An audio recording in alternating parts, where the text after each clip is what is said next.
और दर्शन करिए, जैसे दक्ष प्रजापतियों के राजा बने, अभिमान हो गया। क्या हो गया? जीवन में अधिकार मिलने के बाद अभिमान हो जाता है। सरकार गोस्वामी जी तो यहाँ इतना कठोर लिखते हैं, ये ऐसी चौपाई है जिसके प्रारंभ में भी नहीं है और अंत में भी नहीं है। नहीं हस जन्मा जग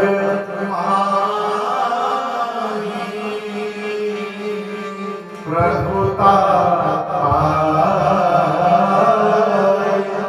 जाए मद।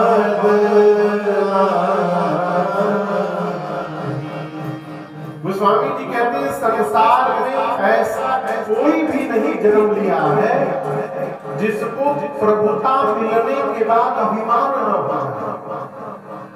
आप समझ रहे हैं क्या हो जाता है? उपाय क्या है? देखिए, अभिमान का पता होना कैसे चलता है।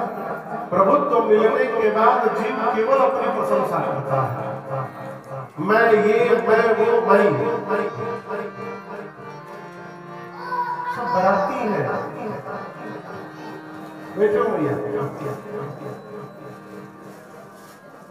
क्या कह रहा था? अभिमान, अभिमान का पता कैसे चलता है?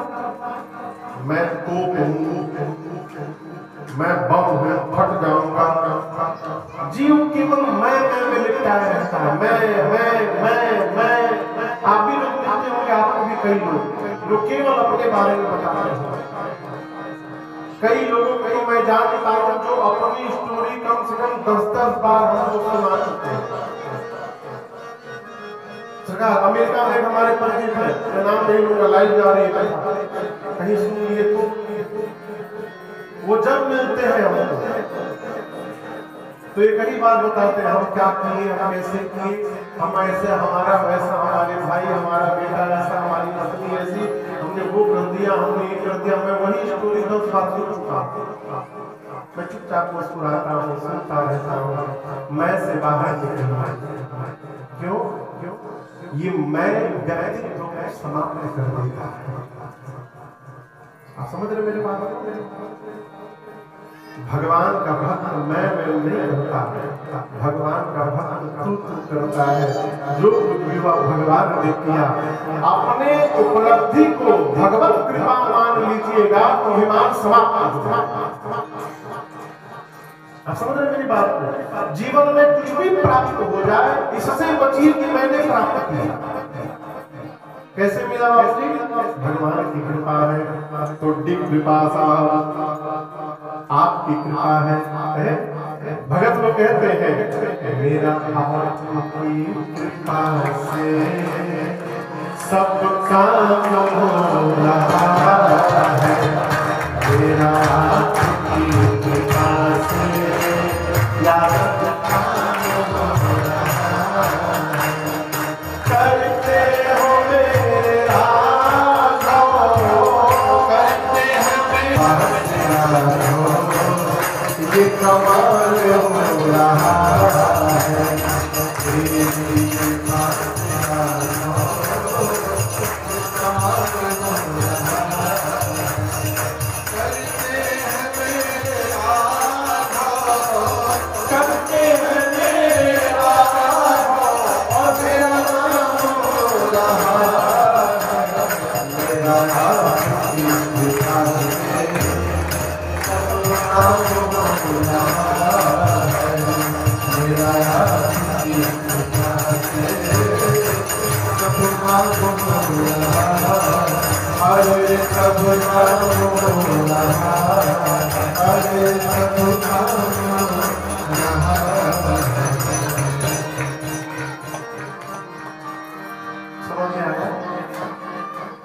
मेरा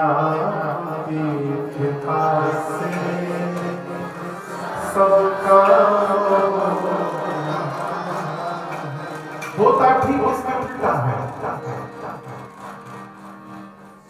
यदि घर में बच्चे बहुत ज्यादा नंबर से पास हो जाए तो माता पिता पूरे रिश्तेदारी भूलते हैं, मिठाई का डब्बा है, कहते बहुत मेहनत किया है, दिन रात पढ़ा बच्चे, मेहनत का नतीजा है।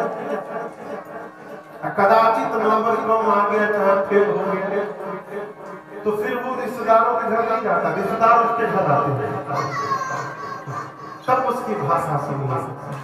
मेहनत तो किया था, भगवान को नहीं मंजूर, क्या करेगा, फेल हो गया तो भगवान को नहीं मंजूर, पास हुआ तो एक बार भी नहीं बोले कि भगवत कृपा से पास हो गया, यहाँ हम जी रहे हैं। ये कथा कहती है जीवन में उपलब्धि को भगवत कृपा मानिए, अभिमान नहीं होगा। दक्ष को अभिमान हुआ और भगवान शिव को अपमानित करके जानबूझकर, भगवान शब्द की क्या रखते हैं, जमाई। आप बताओ कोई जमाई से दुश्मन निकालता है? दक्ष निकाल रहे हैं। शंकर भगवान को अपना शत्रु मानते हैं। इसके पीछे भी सरकार एक कथा है। शंकर जी कहते हैं हम सन ब्रह्म सभा दुख माना। एक बार ब्रह्मा जी की यहाँ सभा लगी थी, ब्रह्मा विष्णु महेश तीनों बैठे थे, सारे देवता जैसे आप लोग बैठे, सारे देवता बैठे थे। तब तक दक्ष आ गए। तो दक्ष आए तो सब लोग खड़े होकर उनका अभिवादन किए, छोड़ 3 लोगों को ब्रह्मा जी और विष्णु जी शंकर जी नहीं खड़े हुए। जीव का स्वभाव दर्शन करिए, 100 में से यदि 90 लोगों ने प्रणाम किया तो जीव को 90 नहीं दिखाई पड़ते, वो 10 दिखाई पड़ते। कौन कौन हमको प्रणाम नहीं किया, लिस्ट बनाओ। दक्ष ने कहा कि हम आए और ये खड़ा नहीं हुआ। चलो ब्रह्मा जी विष्णु जी का कोई बात नहीं, भगवान है। शंकर तो मेरा दामाद है, उनको तो पता है ससुर जी आ रहे हैं। और शंकर भगवान को क्या पता चले, झोली में हाथ डाल के राम राम में जो लगे हुए थे, उनको पता नहीं चला मेरे ससुर जी कब चले आए। और उसी दिन से शत्रु मान लिया भगवान शंकर। अपमानित करने के लिए दक्ष ने हरिद्वार के कार्यक्रम में यज्ञ की रचना की और सभी देवताओं को छोड़ बुलाया, छोड़ ब्रह्मा विष्णु महेश, इन तीनों को नहीं बुलाया। देवता भी अद्भुत, भाई देवताओं को बुलाया गया है, ठीक है जाना चाहिए, लेकिन कैलाश के ऊपर से क्यों जाना चाहिए? सभी देवता अपना विमान लेके कैलाश के ऊपर जाने लगे। सती मैया शंकर जी से पूछी ये देवता कहाँ जा रहे हैं? बाबा ने सब बताया। माँ ने हाथ में कर कहा ना पिता भवन उत्सव जो प्रभु आए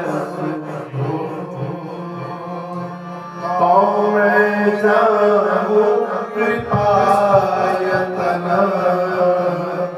सादर